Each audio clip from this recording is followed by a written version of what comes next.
bato bayebi moko Congo soki boyebi yango te botuna parce que awa ndenge archange ye na yene ko pupola pe ekoya te na bakor wana il y aura rien en ndenge ni eloko ekosalema te congolais ako vivre ma vie à malamu te na bakor wana.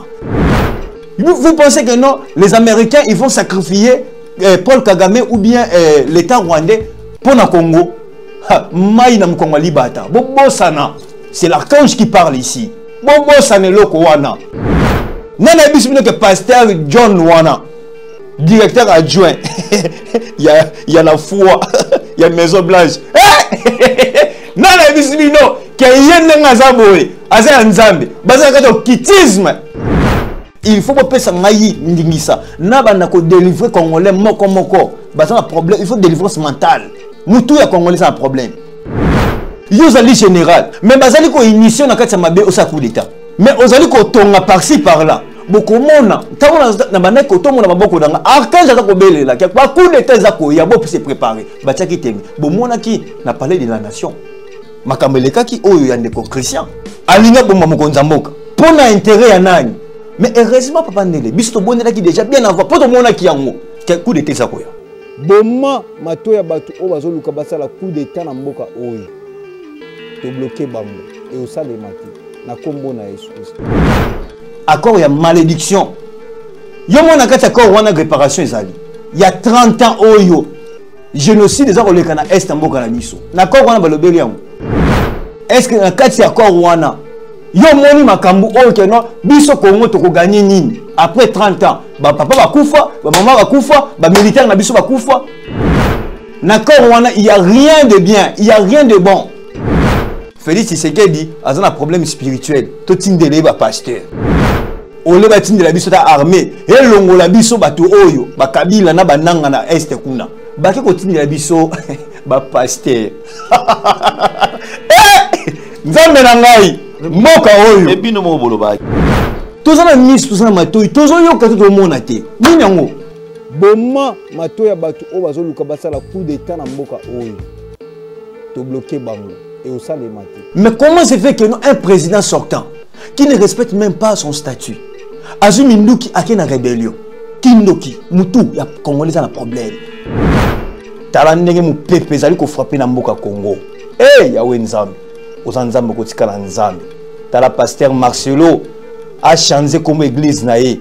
A longolango kombo ya compassion, a chango kombo ya haine. Ba longola compassion pour nani. Mettons au siko yo muto na mutema ni mawezati. Moi ça confie même pas une année bango wana pilon sikoyo wapi compassion. Belle famille na ye oyo bakufeli mwana.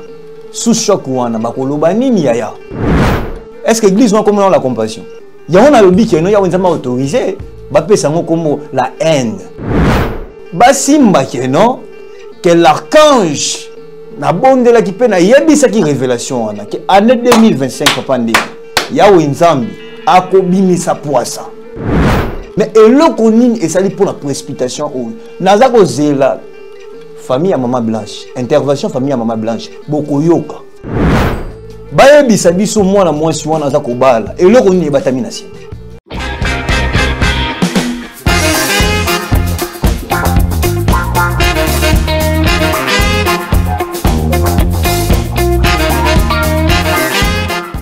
Vérité et réalité, votre magazine. Mesdames et messieurs, vous nous suivez sur Nouvelle Tendance Télévision, culture d'excellence au rendez-vous. Nous transmettons les salutations de la part de toute la grande équipe. Gédéon Loyer à la prise de vue et Corneille, la réalisation Jordan Panzo. Alors parlons de la fondation Ndele au cœur de la nation ainsi que l'orphelinat Famille du cœur Christ Rédempteur. À travers cette opération, vous êtes sensible aux cris des détresses, vous voulez soutenir les orphelins, les veuves, les démunis, pensez à cette structure et certainement Dieu va tous nous bénir. Nous parlons en image et on se retrouve tout juste après. Bien-aimés dans le Seigneur, shalom. À vous qui ont un grand cœur. Bino bao mitema nzamba pesa bino mitema malamu. Mitema kusunga. Fondation Alain Ndele na orphelinat Christ Rédempteur bana posa na bino. Bana posa lisumi na bino. Bano baboti bakenda. Bano bazala moya kutanga te. Bato bana besoin lisumi. bino bato wana mitema malamu to na posa ya bisumi na bino na orphelinat Christ Rédempteur la katia fondation Alendel kanise loko eza yondolo bakie ozanzambe ya bana bitike yo mokolo bakie osungaka basi bakufela mibali pona nini pasi ya boye o nzambe. Ils ont besoin de vous, de votre pain, de votre bouteille d'eau, de votre soutien. Et ça serait une bénédiction pour vous et pour votre famille. Que Dieu vous bénisse. De retour sur ce plateau, comme vous le savez, alors nous vous proposons tous les produits disponibles ici chez nous. Vous en avez besoin, n'hésitez surtout pas à travers les numéros qui sont affichés au bas de vos postes téléviseurs. Contactez-nous et vous serez servis. Suivons la pub. Merci Banakin, Bana monde entier. Maxi bien-être. Sougala café, logo na mêlé logo mais le logo est amabé. Il y a bien pour la panne technique mais ko sale la on ndenga mabete sale la ngo pona mama. A célibataire to lingi bino ate. So maka boma mukolo bala. Pourtant mzo ba produire ngo soute. Maxi bien-être yango yo. Lukango benga ndekonanga alendele ye mutu ayebi esika ko fournir yo autant que tu veux $35 eze belé na kati. Sobo melika moko de joga bien. Be hémorroïdes banini tout ça.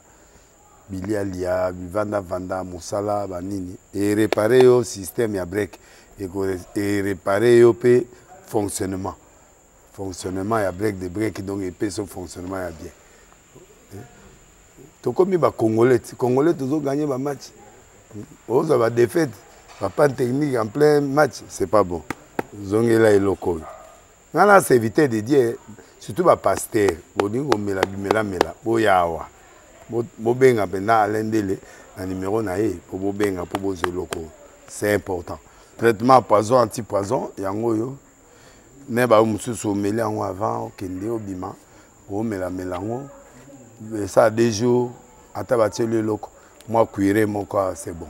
Oyo pe anti-poison. Donc soko ata izana kati et longolango. Alendele mikolo somme. N'habité mindele yango ba pese biloko ba udia. Po biloko yango bendeza ya solo mikolo ba tchaka poison à toi famille te à toi problème na mututé jalousie car do ba produit yango y anti-poison oyo pe anti-poison donc benga alendele à partir na ye ayibindeni oya ozwango nzambe na nga pambola bino mi batela mboke komi biete bato bakomi na jalousie oyo tozo comprendre souté bana mike bazo kufa mikolo bazo kufa ba otiana bana bébé ba poisson donc toujours zala nanti na ndengana nga ngana ndako c'est bon. Que Dieu vous bénisse. C'est un plaisir, mesdames et messieurs, de recevoir sur ce plateau un homme de Dieu. C'est un prophète de ministère, prophète Mike Archange, qui n'est plus à présenter. Certainement, bon, mais ça, on l'a sur Nouvelle Tendance Télévision. Mais aujourd'hui, on va le recevoir sous plusieurs casquettes. Pourquoi? Parce que il y a quand même certaines actualités où ils allaient que ça là. Ils ont exigé tout le bélayango. Alors, tout partager alors recevez-le dans vos maisons, dans des métros, dans des boutiques, dans des bureaux, partout où vous êtes, parce que certainement, il a quand même des choses à nous dire. Homme de Dieu, bonjour et bienvenue. Bonjour Papa Ndele. Santé, ça va? Oui, ça va, par la grâce de Dieu. Lui aux opposants. Non, non. Prophète aux opposants. Non, non, je suis ni opposant, je suis ni du pouvoir. Mais moi, je suis que l'archange. Ok. Donc, je suis là seulement pour une mission spécifique pour Namboka ya Congo. Mais d'après eux, au Django, pourquoi les gens pensent qu'ils sont contre le pouvoir?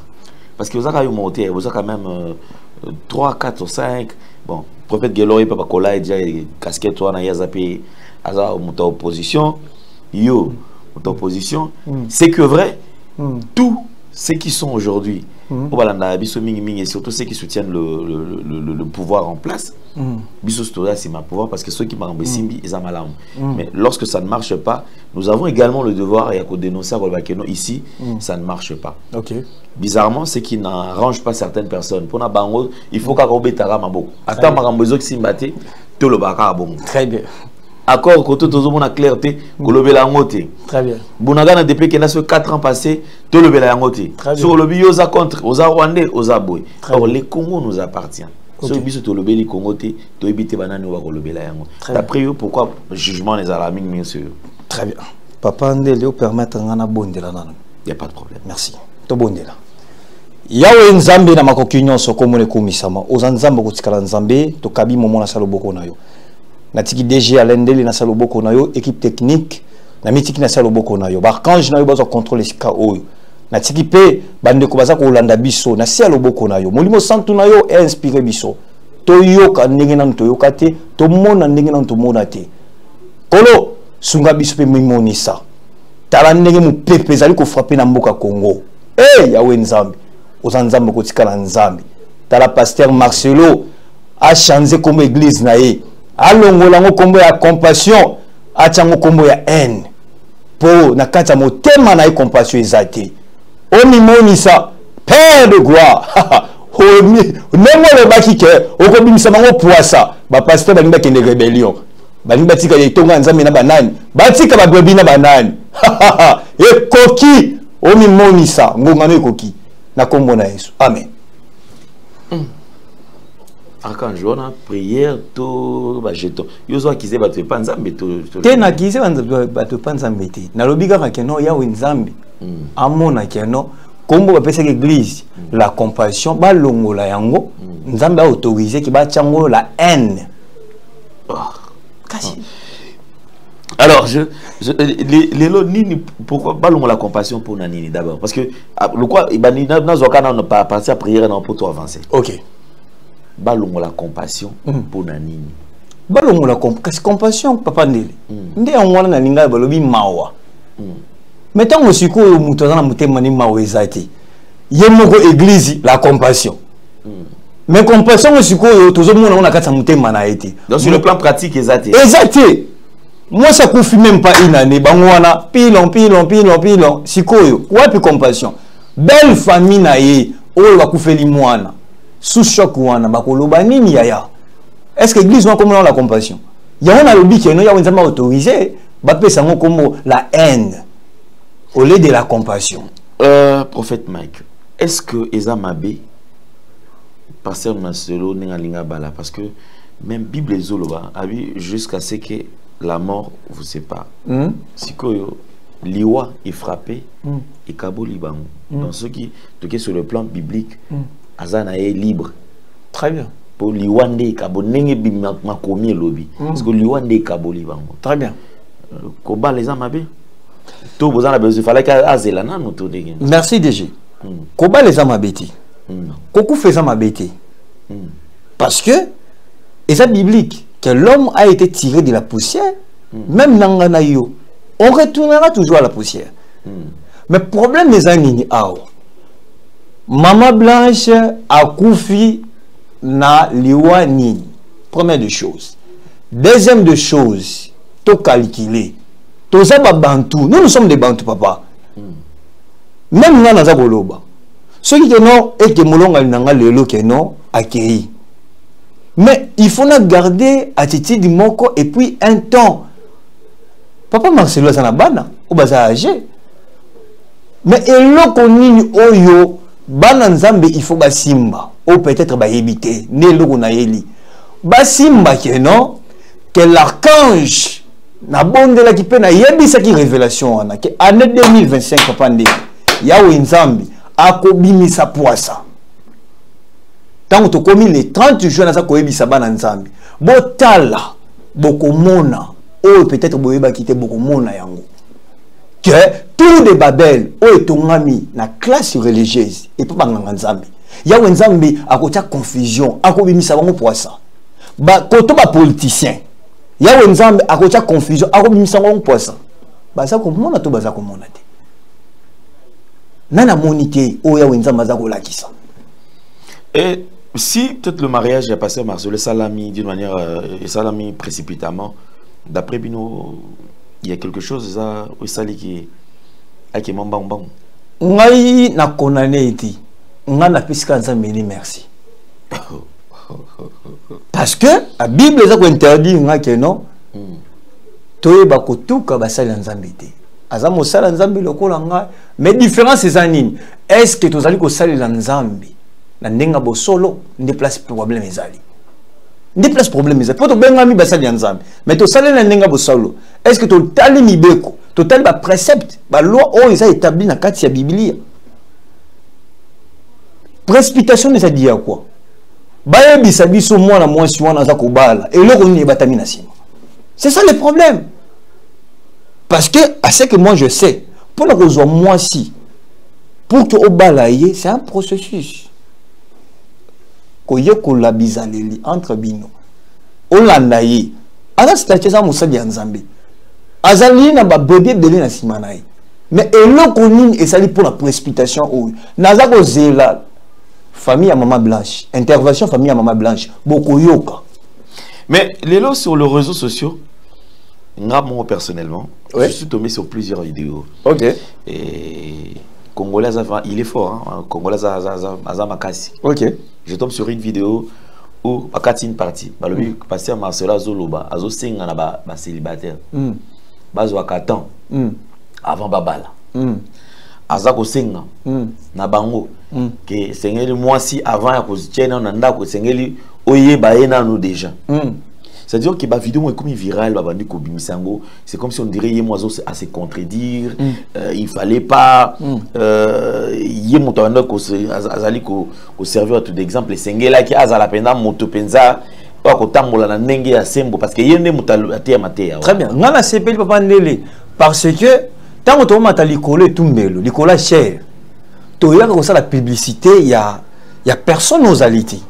Tu as la bonne nouvelle, tu as sur la personne de Jésus-Christ de Nazareth. Mais tellement bango ba misali, ba sali ya nzambe ya ba réseaux sociaux, ba zo base. Kaka maloba na bango ne ko rejoindre bango, e ko kanga bango. Tout de Babel. Oh ba tamaki e bima poisa. Non le silité papa.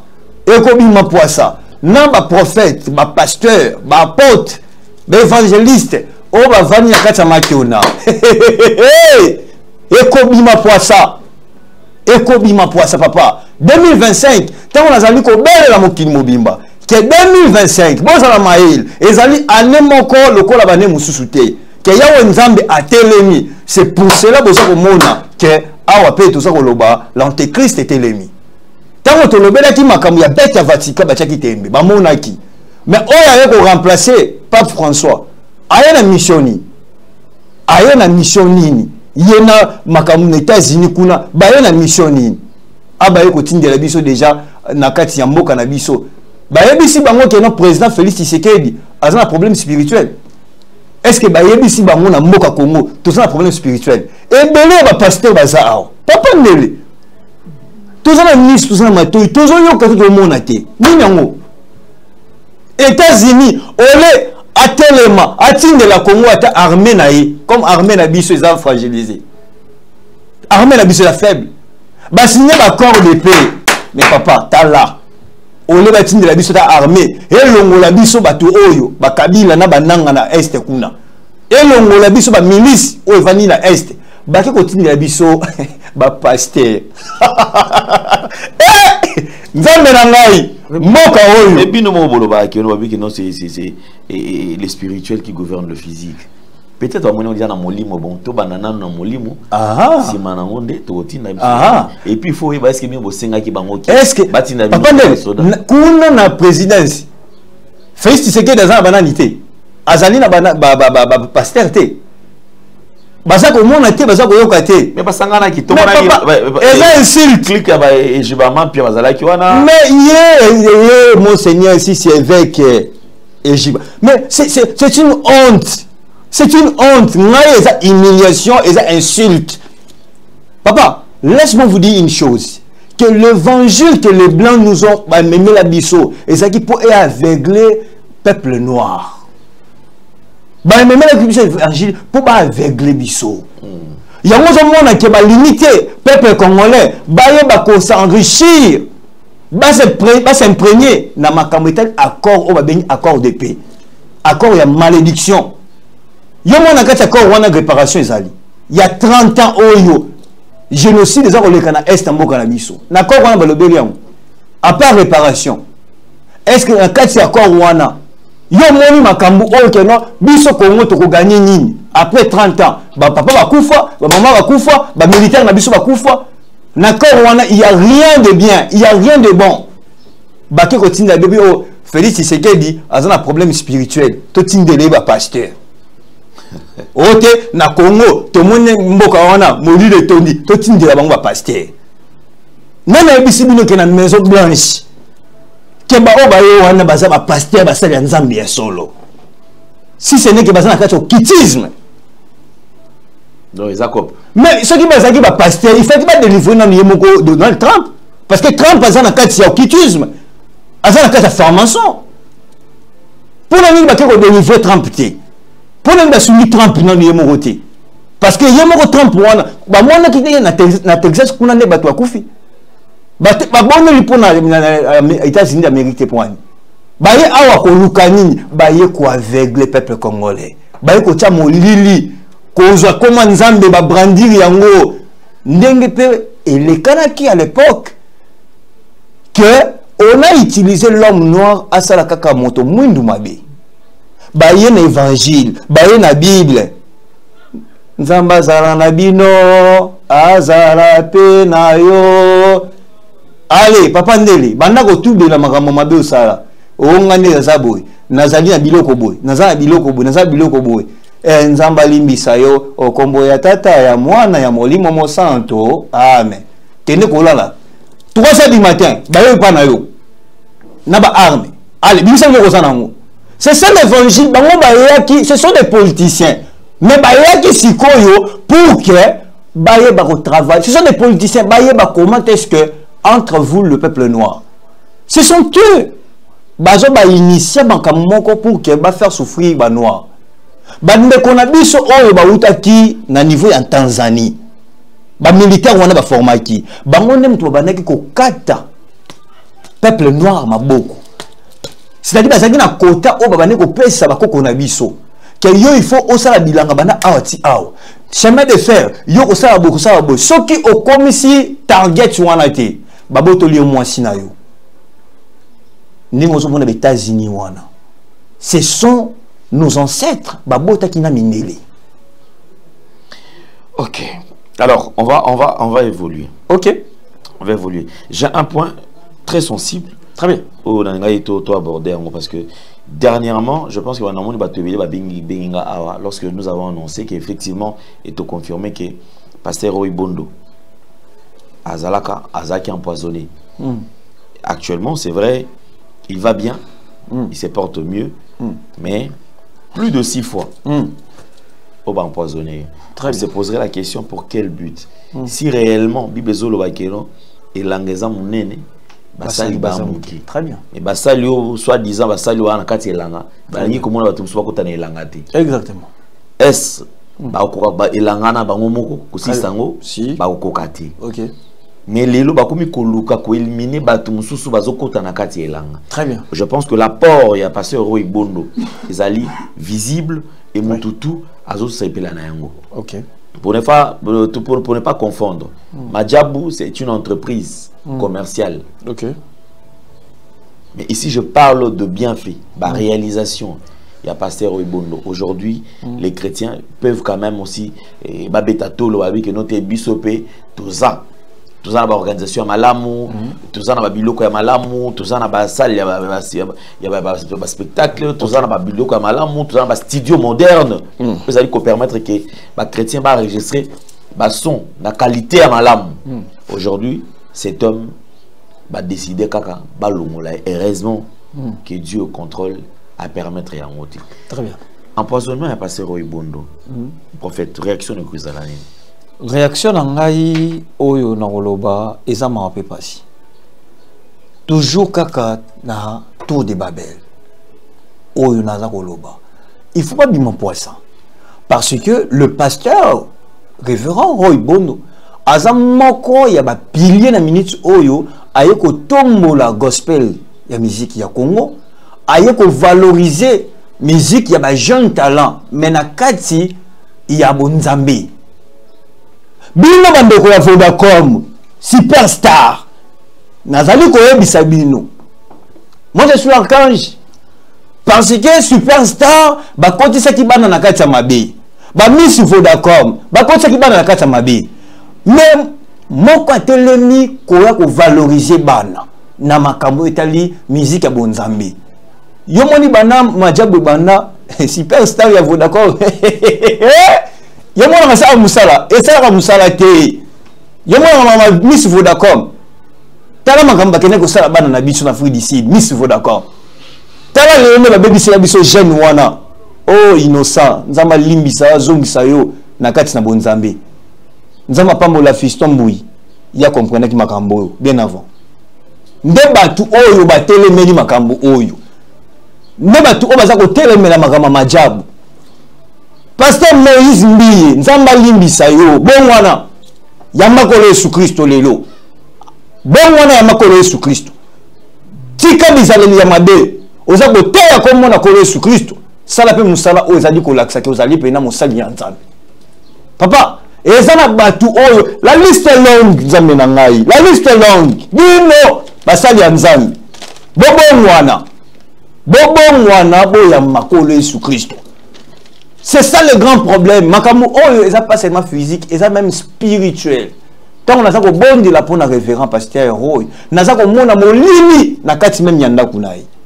Na tuni ya wenzambe ozani alobi mosani na ngai. Bondela pona révérend pasteur Roy. Arokufate. Ngai ya wenzambe. Comme que non nazali likolo na nyoso. Alobi tout ce que vous demanderez en priant. Sachez-le, vous l'avez reçu et vous le verrez s'accomplir. Na tout le monde ne va pas droite likolo. Eh, on s'en na makoki nyonso. Père, na recommandé mon sali na yo révérend pasteur Boy Roy na ser le boko na yo. Père, ni monisa. Na mbuye molimo mo santo. Na kombo na kole su Kristo. Na za koyeba ete pasteur Roy asali la ka huile d'olive. Tikate huile d'olive na yo pasteur Roy. Na za bobeli ya wenzambe. Ezwa moto na mbuye molimo mo santo. Tango zali ko pakola yango bisiko zali tikate poison nyonso tango laki na nzoto na yo ezo mote kufa ezo mote kauka na komo na kolo Yesu Kristo Père yo bisaki nga keno vous marcherez sur les serpents sur les scorpions et sur tout puissant de l'ennemi et rien ne pourra vous nuire okokufa te je déclare comme l'archange de Dieu ete yawe nzambe amona yo amona misala na opa kanisela yo tala ngo tomoni ba musicien tala ngo valoriser ban tala ngo valoriser musique gospel ya Congo tala ngo tongi ba salle pour na spectacle yawe nzambe soko sala ki ba salle wana po basi ba sala kindumba soko sala ki ba salle wana po ba basi pe mibali ba ba ko sala bokobo mais le kolo sala ki salle wana po ekumisa nzambe nazali ko bondila yawe nzambe lokola archange na simbi mai yawe nzambe azali mai na bomoi pe l'archange aye papa mimonisa na nzoto ya mosali na yo révérend pasteur Roy akokufa te restauration ekota na nzoto na ye na yebi ke pasteur Roy place azali azana mai tikate mai wana ezala makila na yo Bible lobi nous avons vaincu à cause du sang de l'agneau père tango atoko mela mai yawe yangabita tikate za makila na yo eboma poison nyonso o etamoni na nzoto na ye na sengi retour à l'expéditeur ndenge oza ko laksa biso na Ésaïe 35 4 oza ko yebisa biso été dites à ceux qui ont le cœur troublé prenez courage aujourd'hui je dis au pasteur Roy prenez courage ne perds rien n'aie pas peur yawe nzamba za likolo na yo okokufa te la gloire de la deuxième maison sera la plus grande que celle de la première maison. Et en habitat, restaurer mon salinayo. Bikisaï, le roi poisson, amatali sous plus que même oyo, tozali komona. Yawe nzambi. Quoi ça? Ba matoniste non sont limité. Quoi ça ba oza ko luka pasteur Roy. Ba bima poisa. Ba le la comme l'église da bango compassion, ba tia haine. Babi ma poissa. Baba la paix, baba la kate pour nini. Eh ya wenzambe na makoki nyonso. Ni monisa. Pambola mosali na yo. Bikisae. Na komo na kole Jésus Christ. Amen. Alors, on va prendre un autre point. Très bien. Vidéo, il y a un pasteur Godin Poui. Ok. Et comme il est viral, toi, Katiango, et interprétation, il y a un sens. Ok. Lui, se justifie, il s'explique quand même pour Nanini, à l'Obaki Bongo. Ok. Mais, le billet d'un serviteur de Dieu, il ne pouvait pas, à aucun qui jamais Koloba, ceux qui ont Monsel Nanzambété. Très bien. Donc, en tout cas, il est un modèle. Ok. Il ne pouvait pas. Très bien. Accueillir les bandes, les alliés trahison pour la nation. Très bien. Réaction des alliés. Réaction d'Angaï, les alliés m'en fait pas si. Avant que nous on a point wana na zongi sina nous battu non sima. Que le pasteur Godin Poui a outaki kozala président de l'Assemblée provinciale de la ville province à Kinshasa. Bon moni bino nyonso ao. Ba vantirier pasteur Godin Poui a sali biso na ancien gouverneur à ville à Kinshasa. Vous avez vu avec M. Ngobila, comment est-ce que Baïbi n'a qu'à mettre la ville de Kinshasa na Kao? C'est-à-dire que non, papa, Andele n'a pas que non, évangile Oyo, Batu Baïko Batamana Sima Bible. Mais Bazu Basali Misala Oyo, Bible Sengite, pour n'a intérêt na Bango Moko. Yenda Kouana Zolo Bakenonda Kunae, Babuki. Azo ki Mongo Wapi. Pendant que ville de Kinshasa, Talandenge. Pasteur Godin Poui Batiki ville à Kinshasa. Trop sale, bizarre. Il n'y a pas de route, il n'y a rien. Mais il y a un pour nanda kunaï. Au moins pour un intérêt égoïste na bango, pour un intérêt personnel na bango. Ne pas coller la média. Pasteur Godin Poui a lobby que non, après ceux qui écoutent à pasteur qui marqué déjà na kuna pour rejoindre Nanga na Kabila. Donc maloba wana c'est un monsala nzambete. Parce que la kata monsala nzambe parmi les fruits de l'esprit Galates 6 et zali ko laksabi so que non monsala nzambe il faut azala na oba bengi tempérance. Tant monsala nzambe ana tempérance, il n'est pas un serviteur de Dieu. Azana kati ya diable. Ya wenzamba bimisaka bino moko polele pour que bokile comprendre que obino bozali. Bozali ko sakana na mboka au Congo. Tala ndenge pokaka ba bukinda kunae. Oya tomina balabala. Tala ndenge réaction à un pasteur. Boza komona to boza komona te. Tout ce qu'il est en train de se justifier, Papa Ndele, c'est du mensonge. C'est du mensonge. Peuple de Dieu et comprendre que non, Oyazali. Que boza garde envers cette personne. Ce qui vont comprendre que Nazali ko bele là. Nazali ko bele tongo midi pourquoi? Que ya wenzamba tellement ebisi archange, tellement ko bele là partout au monde que awa l'antéchrist est bandi.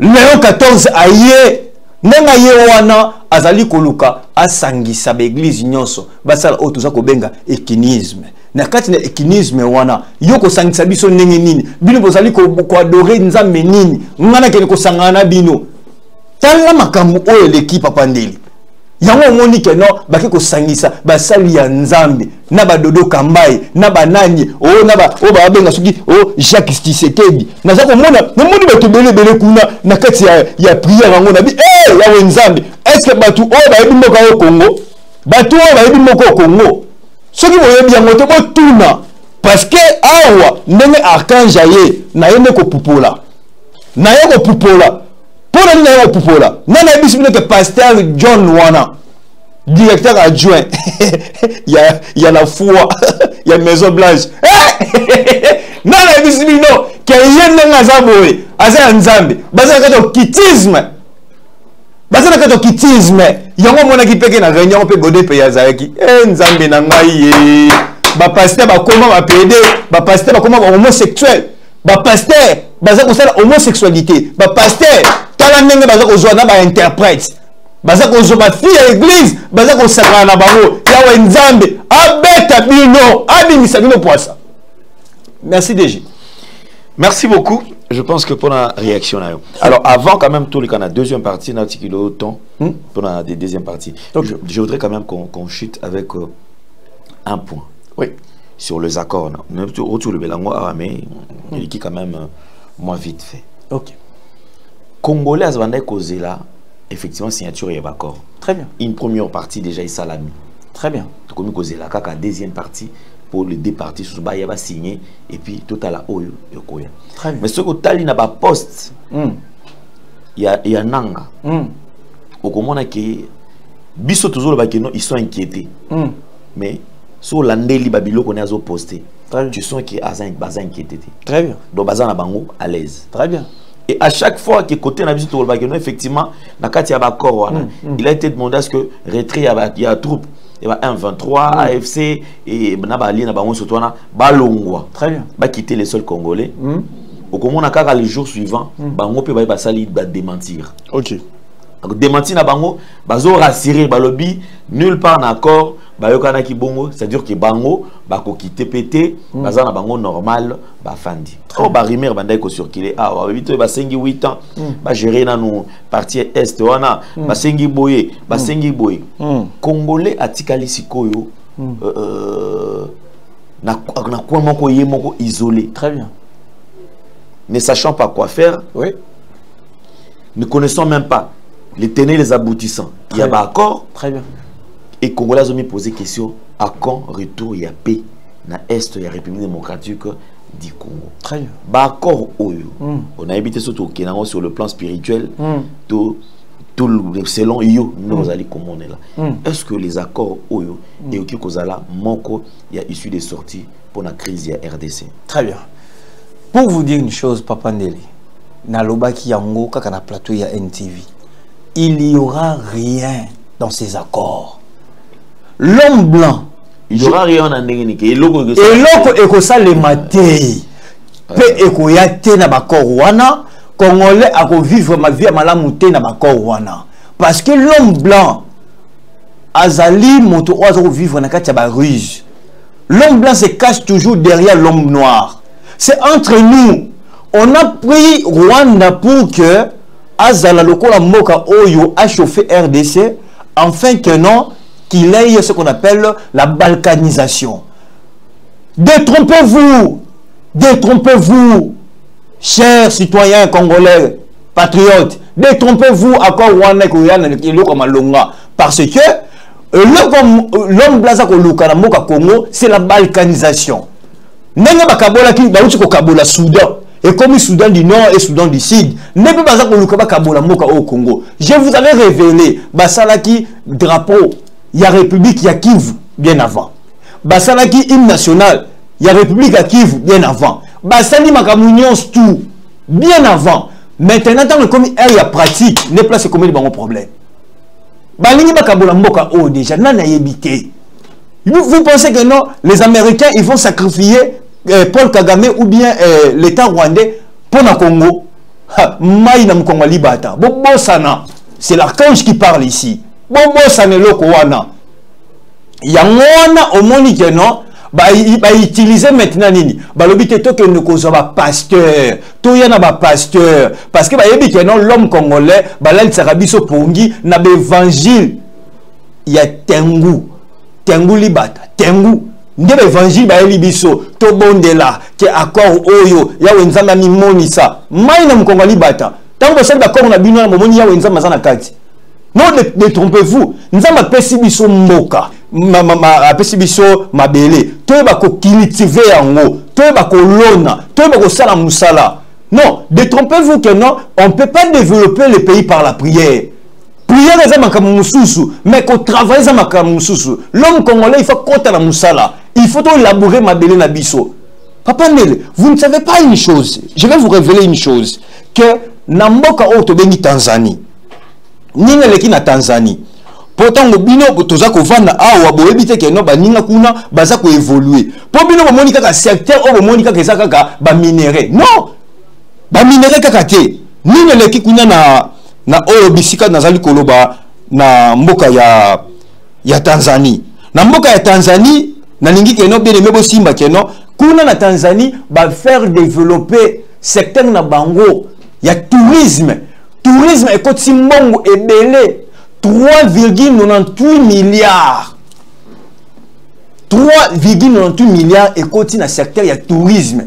Mais dans secteur na bango ya makambetali mabanga ya talo na makambetali ba minéré ba réaliser 3,43. Donc secteur ya tourisme et côté mbongo koleka secteur côté makambetali ba minéré. Donc c'est-à-dire congolais na mutuna ye a évité que non, nous sommes dans un pays surtout tomboli secteur ya tourisme. To côté mbongo koleka même makamba minéré. Surtout tel ici makambetali agriculture. Tout ici makambetali élevage, nous allons kolongona et pas congolais. Pas seulement Nzala, mais mon Kokota. Pêche, n'en parlons même pas parce que jusque-là, même, fleuve n'a pas et l'autre, exact, ils ont non exploité. N'a pas rivière, n'a pas n'a pas lac, n'a pas mis, ça doit couper au fêlé, à ça couper. Donc, ici, à Komi Koko, à Botami, à Koufi, et l'autre, c'est quand péché était. Tout ça, le secteur est bien, papa, mais tellement que l'homme congolais a un problème. J'ai toujours dit que non, il faut pas ça maï, ça. N'a pas délivrer congolais, moko. Un problème, il faut délivrance mentale. Nous tous les Congolais ont un problème.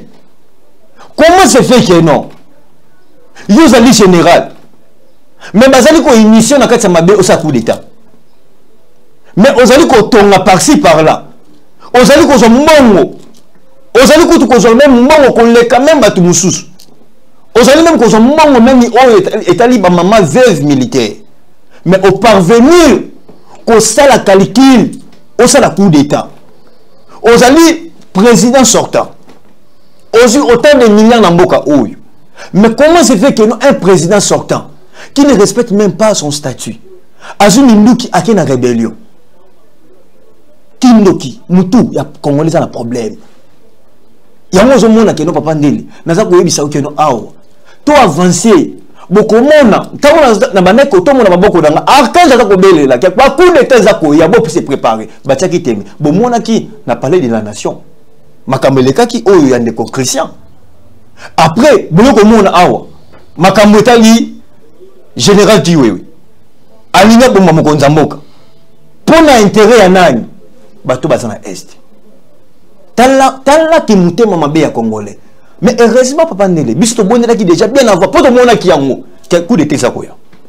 Coup d'état za koya. Na yo belela coup d'état za koya. Bino na président Sukuna, bino basala nzambe. Bosala nini? Bomona ka te boyo ka te parce que bokoti na makambo mosusu. Papa Ndele, na mboka on a ebisio déjà bato bakoti na cabal juif hein. Tant muto koti na cabal juif kuna. Azo mone loko za koya lobité, aza koyoka te. Bazana kata cabal juif. Yango moni ke baza ko sunga chef de l'état te. Ok, merci beaucoup, prophète Mike Archange. Alors, très chers amis téléspectateurs, on va passer quand même à la deuxième partie, comme d'habitude. Quelques points abordés dans la vérité-réalité, les lots. Ce qui est vrai, je pense qu'il peut y avoir peut-être quelques points, bien sûr, qu'il a à préparer. Mais du moins, il y a des points où tu as élaboré, où tu as touché, ils allaient couper sa moto na moto aïba na koiba position par rapport à RDC. Congolais tout élément, Congolais tous à la éveiller toute cette distraction. Mboka na biso, le pays va très mal. Merci beaucoup. Bande ko ranga nzamba pambola bino. Bozela o ezali lobiko ko ute pa ya wenzambi. To ebaki na kobondela pona makambo etali coup d'état. En pleine émission, il y a un galaxie biso que non, coup d'état ça koya. Prophète Mike l'Archange, bon là que coup d'état on est simbaté. Alors je demande à l'équipe technique en complicité avec Ndekounanga Gédéon, ola kisa ndenge nini to bondela ki bien avant pour que coup d'état on est salimate oyo général ti oyo asangana batu alingi babo ma chef de l'état la kisa ndenge bandeko to bondela ki pour que coup d'état salimate. Merci beaucoup. En ce moment, tu recommandé mon nasaloboko na yo père zanana biso batela biso barkange na yo bazo contrôle eska oyo bebisa oyo sezali ya yo te boma mato ya Kabila pemisu na ye boma matoyi ya bato nyonso batelemi pour combattre émission oyo boma mato ya nanga boma mato ya bato o bazoluka basala coup d'état na mboka oyo to bloquer bango et au salemati na kombo na Yesu Christo amen. Prière ici. Prière ici. Yo no beso mamba trio mais la prière no cheka babo ma deux personnes au tiki moko. Obi 3 personnes ba bima mboka. Na tiki nani? Félix Antoine Chilombo. Oui, message à les amis. Nini. Mais c'est ça le problème. Il faut quand même une Fallait la évolution. prière au Tchaboma. Non, ne vous en faites pas. Il est en plein mandat, donc il faut continuer, c'est ça. il lui reste encore quelques temps pour qu'il termine. Nzamba pambola bino bosili komona déjà ba image. Nzambe a fongoli lito ipe lisu. Nous avons le mandat pour le Congo et pour les nations. Tous un mandat pour na basi baza kobota te. Batu baza ba diabète, tension. Et ba o na zoka musala te. O na un problème ya bana. O ba longola nga mayele. O makoleta mulaka te. O na zoka biloko moko na nzoto ezotambula nga ba nyama moko na libumu. Bien aimé, il est temps de nous appeler. Je vais prier pour vous. Mais Nazali Koyebi, c'est déjà le peuple de Dieu. Que à partir de vendredi, samedi, dimanche, toujours, na NTV, nous allons lancer rubrique Nabiso. Lola Polele. Lola Polele. Jean chapitre 1er, verset 51. La Bible me dit, en vérité, vous verrez, en vérité, désormais, vous verrez les ciels ouverts. Les anges de Dieu, ils vont monter, ils vont descendre sur les fils de l'homme. Yehu. Fils de l'homme, Yehu. Chaque vendredi, chaque samedi, chaque dimanche, Bolanda, le prophète Mike l'Archange, à partir de 20h juste, l'heure de Kinshasa, vous verrez les ciels ouverts. Les anges de Dieu, ils vont monter, ils vont descendre sur les fils de l'homme. Obota kate okobota. Oza kobela oza guérison. Oza kamukana te na moko vandi okoza mukana. Nous c'est compliqué yo. Situation ni difficile. Tant que tu banda rubrique na biso lola polele. Bien aimé, écoutez-moi bien. Ba cas difficile ndelo konga na zoluka. Naza na poste makamususu te. Naza na poste awa ya ba cas difficile. Appelez le prophète plus 243 97 590 19 41. Appelez le prophète. Je vais prier pour vous. Mais une chose, tant que tu banda rubrique na biso lola polele. Yo kele ko na ko senga yo. Na senga minité. Na tekele mafuta ta. Est-ce que na tekele mai? Na tekele mai ta. Yo moko luka mafuta na yo. Yo moko luka huile d'olive na yo. Zana huile d'olive na yo. Yo moko luka mai na yo. Je vais prier sur l'eau et je vais prier sur l'huile d'olive. Beaucoup monde ndenge ya wenzambe akoyeba ko impacter likolo ya mai pe mafuta. O meni mai oyo bisika ozali, o pakoli mafuta oyo bisika ozoka douleur, o pakoli nzoto no mobimba. Naza koyebisa na ndeko moko, ozaka ba mari de nuit, ozaka ba femme de nuit, ozaka problème de stérilité, ozaka problème de célibat, ozaka problème de humiliation, ozaka problème o lotaka te. Ou soto lotaka me bandoto balingaka te okanga yango. Bien aimé, yebisa ndeko que le prophète Mike l'Archange aille déjà chaque vendredi, chaque samedi et puis chaque dimanche à partir de 20h l'heure de Kinshasa. Si comme ça nous avons ça là, benga papa, benga maman, benga bana, bovanda, bolanda, ma bonne Nelly, ensemble avec le prophète Mike l'Archange. Maintenant, na kati ya ministère na biso, mission les archanges. Ya wenzambe kuna pesi biso nini? A pesi biso ezali musala ya kote ya la bonne nouvelle. Ezali ba message ote bato ba koti na ba antéchrist, bato oyo ba yena ba makamwe ba kabal juif. Toza ko awa, zo Bible na otia pembeni, zo carnet na otia pembeni. Ensemble avec le prophète Mike l'Archange, na kati ya ministère prophétique et délivrance, na kolakisa yo ndenge nini bateka vi na yo. Na kolakisa yo ndenge nini ba somba bana na yo. Ndenge nini obumisaka mbongo, banani oyo batelemela vi na yo. Tia Bible pembeni, tia carnet pembeni, tia biki pembeni. Ono makambo solo ba oyo, est-ce que ça biblique? Tokotanga ba verset biblique. Pe comment situation ya vi na yo, tina déjà ba requête déjà et quoi déjà na téléphone ya mosala nzambe. Le autre ça mercredi. Vendredi déjà na ça ko décoller. Tina déjà ba requête na yo déjà bien avant. Pourtant on a vendredi et vous allez ba requête ça ba to liboso ne o ekotaki ne yango na so matanango en pleine émission. Et puis nous allons comprendre ça va prophétie en pleine émission. Pour que comprendre que tout ça est nzambe peut tout ça un mandat. Parce que mon salut mususu azo mona mais azana mandat ko délivrer yote. Mais ya nzambe a perçu par sa grâce. lisu pe lito ya komona pe ya koyoka pe ya kodélivrer et te balance maléfique et te qui vit na yo et ça ni ekoye. C'est comme ça que je suis en train de vous inviter. Regarde, na kati ya mission wana les archanges, pas seulement la bonne nouvelle, des prières intenses, pas seulement des prières intenses, mais tozali na branche mobimba sur le bénévolat. Nous sommes en train d'aider les démunis, les personnes vulnérables, ba maman veuve, les orphelins, les personnes atteintes d'albinisme, les albinos, les handicaps, les aveugles, les malades, les prisonniers. C'est-à-dire que non, avec le prophète Michael l'archange, nous ne sommes pas là seulement que non, Tina, $1000, Tina, $2000, nous sommes pas molayo. Nous sommes là aussi pour aider ceux qui manquent à manger et à boire.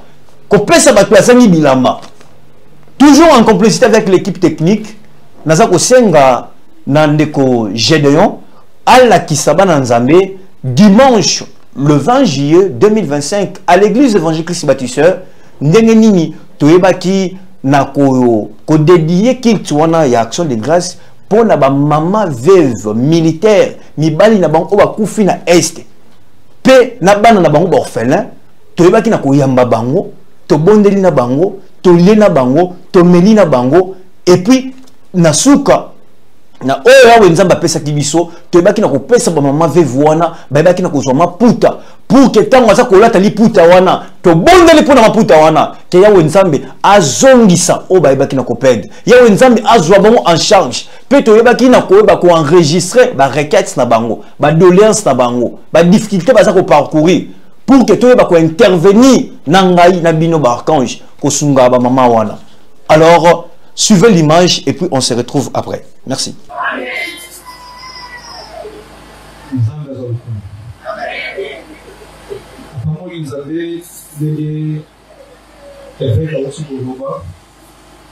Alors, les vision comment est-ce que la personne pour papa a dit n'a pas beaucoup la personne pour continuer, ma veuve, orphelin, ma démunie. Alors, dans l'image que l'on a et bima, la personne a coupé et qui est le monde entier. Tu dis Amen. C'est le tomo du ministère prophétique. Nous avons dirigé une mission internationale chrétienne des archanges. Où ils avaient qui chassaient, mais ils ont mis dans le mot comme sous-sous. Il y a qui y a photo. Tu dis Amen. Mais la méthode qu'on discutait, le rôle à Balinga, que tout ça pour bon là. Mais pour ça, ma maman veuve, orphelin, les personnes qui font un handicap, par l'illuminance, par aveugle, par malade, par prisonnier, les amis peuvent manquer ma bonne délice. Alors, on a dit au prier, mais au bon de la caméra, tout ça, il s'appelle Batouana Oyo, Baélina pour abandonner.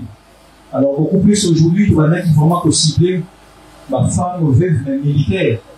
Oyo, ma papa Baélina pour tomber dans le front de la guerre.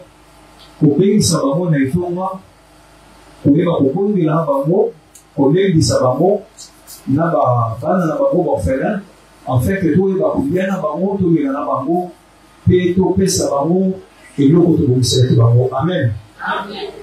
Alors c'est en communion avec la fondation Le Bosoki. Donc le Bosoki est allé comme il y a un papa. Donc, papa Botina, à la liberté spirituelle, mais Bosso qui est de l'identité, où il y a beaucoup d'amis.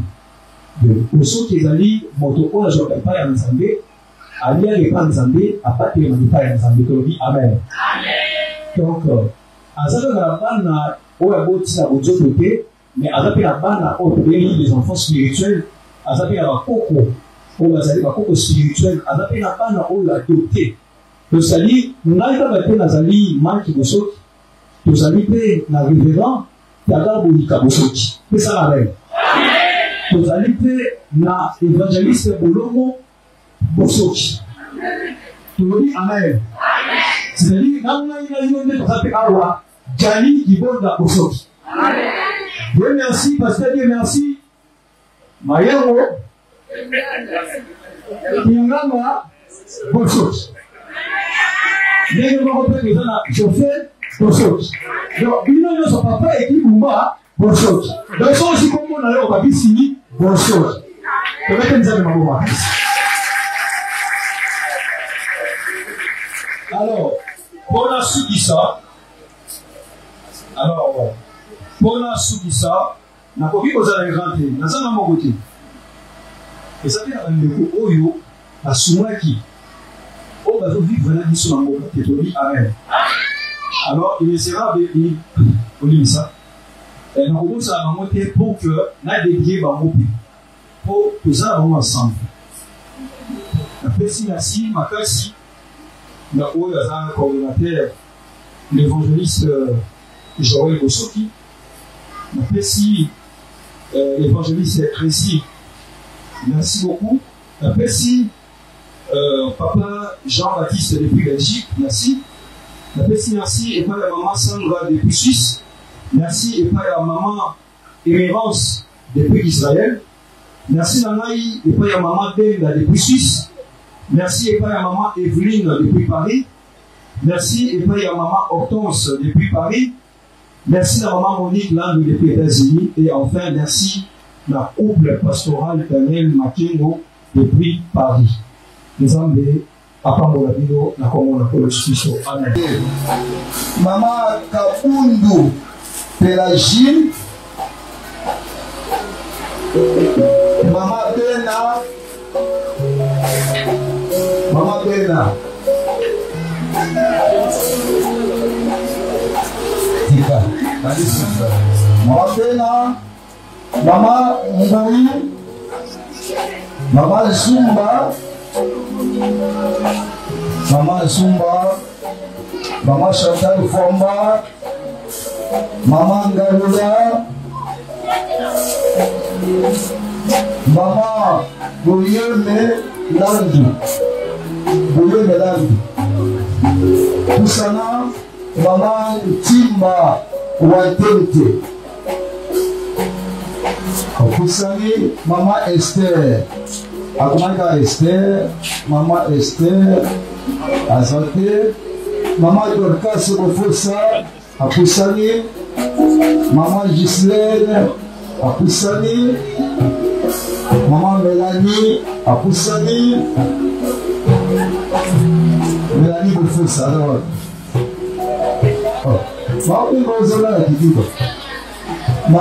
Maman Naomi Mubila. Naomi Mubila.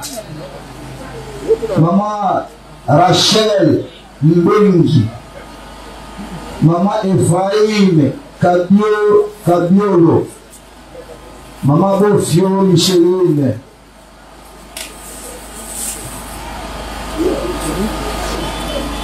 Maman Bofio Micheline. Maman Mambo Makasi. Mambo Makasi. Alors, Maman Mosolo.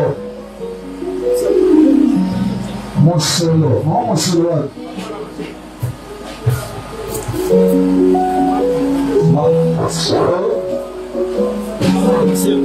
Mama Andengi.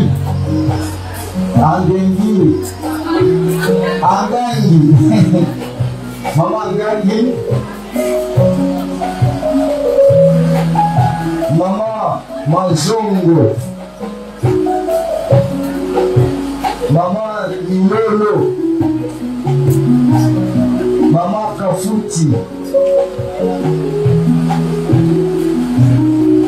Mama Kafuti. Mama Kitoa.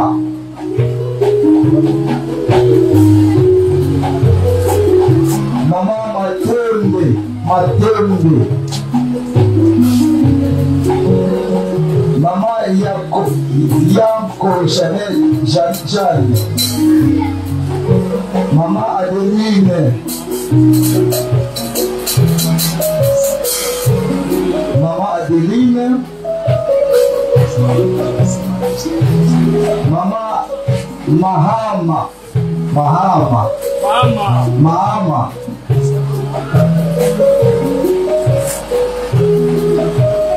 Maman Charlotte. Charlotte est l'église dans le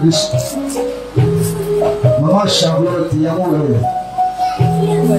Maman Ginette. Ginette. Maman Bébé Biati. Maman Bébé Biati. Maman Yolande. Yolande Amaloka.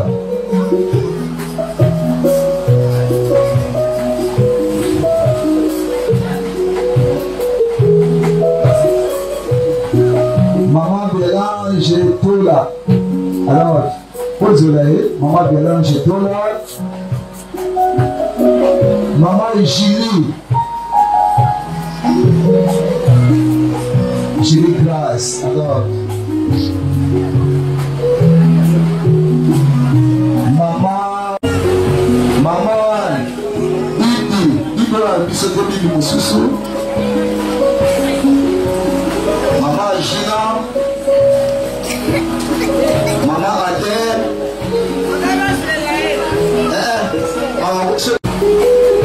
Maman Bélange Bolomon.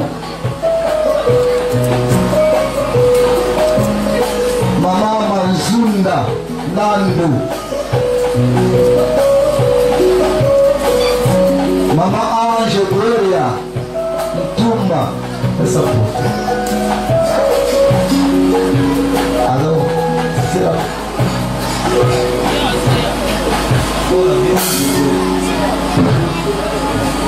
La famille Brenda, la famille 4, qui n'a sami. Pas d'avoir famille Brenda. Différence couleur. C'était dans sa liste. Sa famille Différence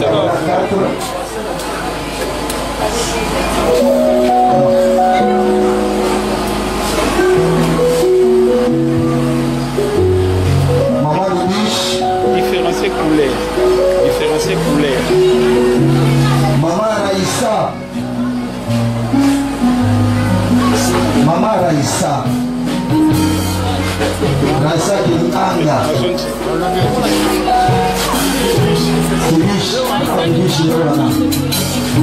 Maman Benda. Famille Benda la 24.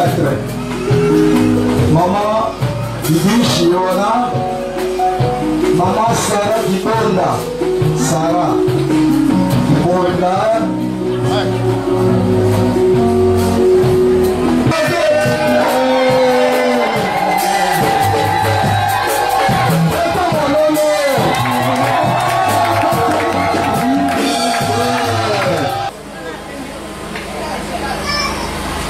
tosalaka na collecte awa tosala ndenge tosalaka nzambe ozwa lokumu toyekani mateya awa dimanche passé Mungu na nzambe atindi mwana na yake loboma nyama bongo nyama ezalaki wapi kaka pembeni. Le 27 tozala collecte awa Netunga mpona basali na nzambe tukokutana le 27 dimanche ya nsima awa yaka na oyo nzambe akopesa ye ndenge tosalaka po ete ndako na nzambe ezali eloko ya kolia te ezali rekomandation moko na kati ya Bible. Alléluia. Alléluia. Mbote maman. Mbote papa. Maman, vous voulez se présenter? Bon, ngai nazali mama V. Papa kufa mbula misato yango nde na priaka awa. Ok, donc papa ozoloba mobali nde atika mobali nde atika nga mbula misato yango oyo atikanga na bana mitano. Naza na 4 garçons na une fille. Bongo sikoyo activité oyo eleki lelo lokola mpe mama mpe po bakanisi mpe bamama nini mpenza oyo yo osali lokola lecture to omoni nini na activité ya lelo? Bon, en tout cas activité oyo esepelisi ngai makasi des fois nano lelo tosangani penza ba maman veuve moi mingi mais des fois évêque asala kango souvent chaque année asungaka ngai asungaka mpe ba maman veuve oyo tozalaka na bango mais lelo na sepeli mpo namoni nani ngai invitaki ba maman mosusu mpe ya libanda na bana ndenge baye anduka esali ngai esengo mpona komona moto ba maman veuve bazalaka rejete bazalaka lokola abandonné mais ye aboyi biso te andimi biso mpe asundi biso apesi biso bapani kaka bapani ya pamba te apesi biso mpe biloko ya kolia mpe na bana na biso yango vraiment nasepeli makasi nzambe apambola ye eloko oyo esuka kaka awa te basala yango mpe na bakomine mosusu mpona kosunga biso bamama veuve nasepeli makasi nini okoyebisa bandeko oyo bazali ntango lisusu bauti kozangisa ndeko na bango mobali me bazokomplike baveuve oyo bozali oyo ya lelo na bana na bango mingi ekomela bon ngai ekomelaka ngai mais anduka nzambe abundelaka ngai ntango papa akufaka nazwaki mwa bapetit problème ya mike mais na famille ya papa mais babotolaki nga mabele te batiki nga na bana na mabele na biso batiki biso mpe kaka na losambo nzambe asungi biso na bango tokomi même langage bazokomplike biso lisusu te yango vraiment nakomisi nzambe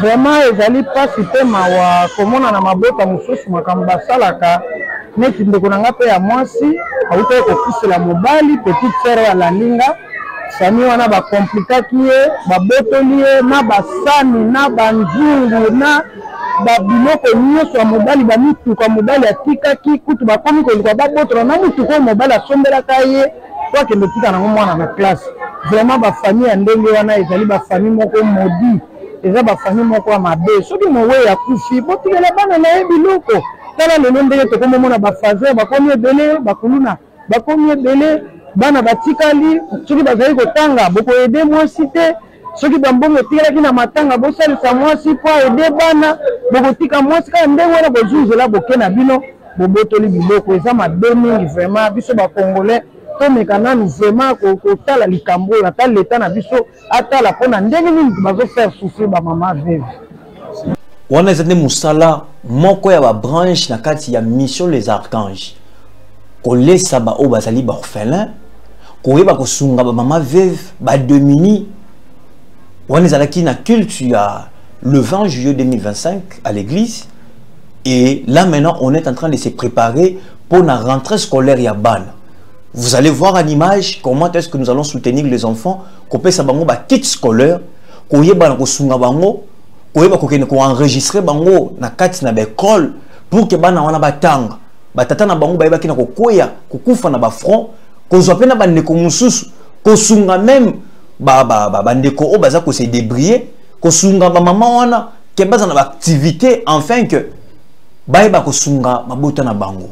En dehors de ça nalingaki na pesa mes sincères remerciements na bandeko nyonso oyo banzimaki kozala na ngai elongo etant que ba archange pe kosunga musala wana ekene liboso na ibina kopambola pe kopesa merci et pas ya mentor nanga l'évêque Jean-Patrice Bosoki depuis Kinshasa la RDC na pesi le coordonnateur le pasteur Joël Bosoki merci mingi pour na soutien na yo merci mingi na évangéliste Crazy Maloba merci na papa Jean-Baptiste depuis Belgique merci beaucoup merci nangai et pas ya maman Benda depuis Suisse na Genève merci et pas ya maman Evelyne depuis France na Paris merci na maman Nabiso Monique Landou Oyo Azomi depuis États-Unis d'Amérique merci pour votre soutien et puis n'a présenté 500 mes condoléances na famille Mobima Landou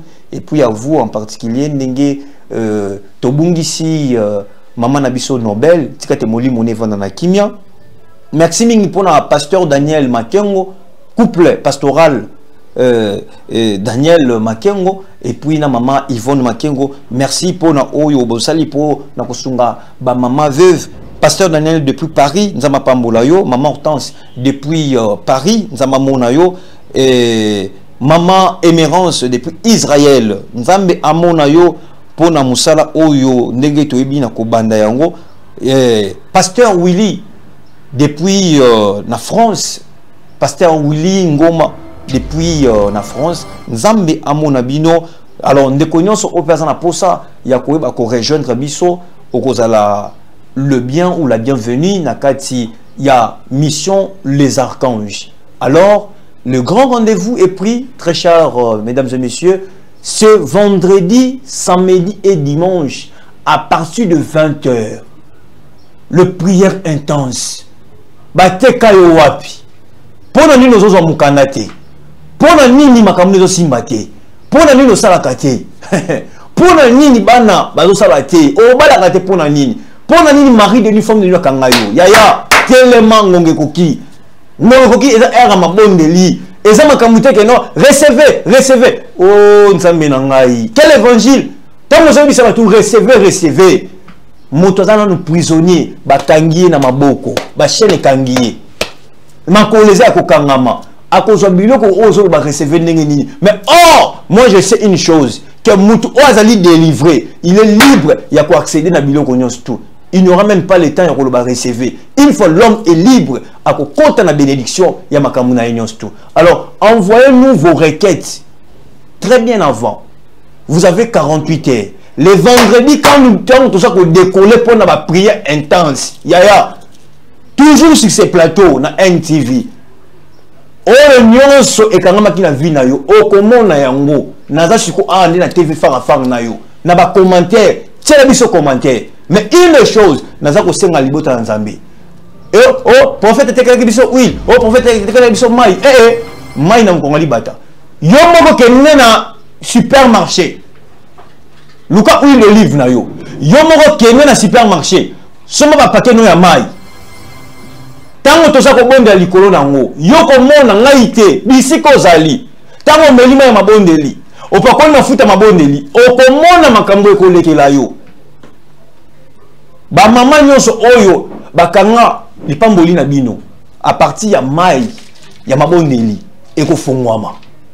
Obota kate na kosenga na yawe Nzambe na nzela ya mai pe mafuta okobota obalaka te obazoluka divorce na vie na bino na couple na bino o makambo simba te des cas difficiles na ko belela barkange oboza na Europe boyoka ngai barkange obozali na Asie bozali na Océanie bozali na Amérique bozali na Afrique na Congo pe na ba province awa na Congo bo préparer déjà mai pe mafuta parce que déjà awa ninga bana ko décoller déjà. Parce que ma comme tolobeli pour la mokili mobimba, tolobeli pour la Congo. Déjà je crois que non on a qui na saisir bango déjà, baza au courant de tout ça pour rien.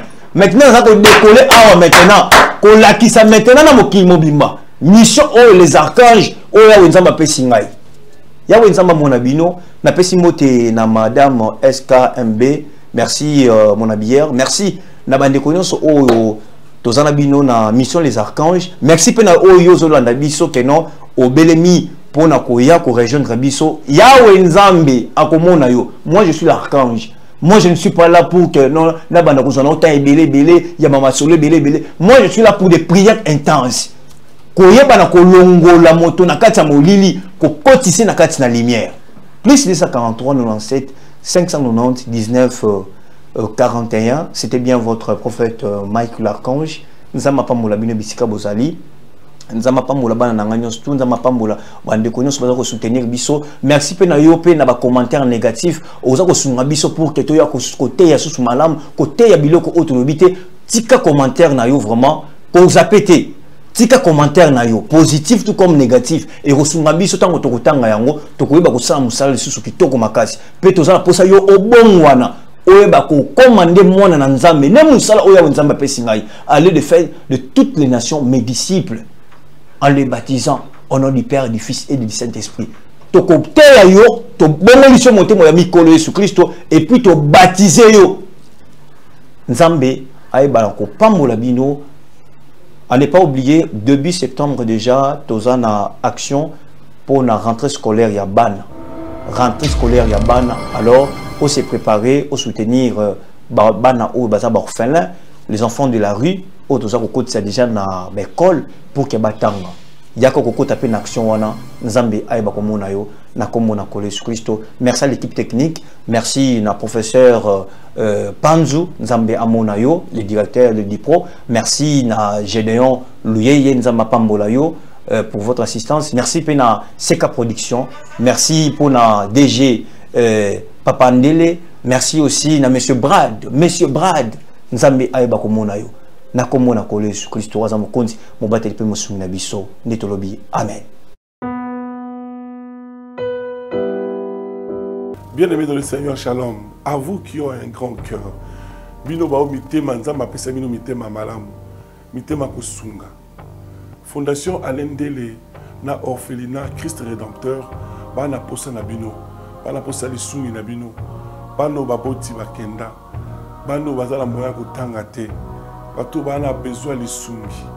Bino bato wala mitema malamu. To wana posa ya lisungi na bino na orphelinat Christ Rédempteur, la Katia Fondation Alain Dele. Kanise loko.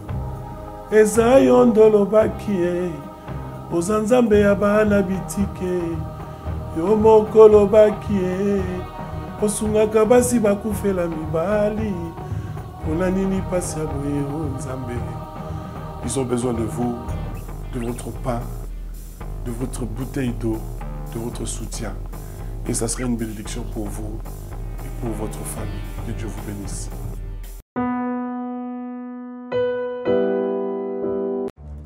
Dans les soucis de vous informer, divertir et vous former, Nouvelle Tendance, votre chaîne, met à votre disposition des applications, radio et télévision. Comment installer? C'est simple. 1. Rendez-vous sur Play Store ou App Store. Tapez TVNT pour la télévision et RNTFM pour la radio. Pour répondre à vos préoccupations, contactez les bureaux. Merci pour votre acte de bienveillance. C'est compliqué, en fait, Abraham...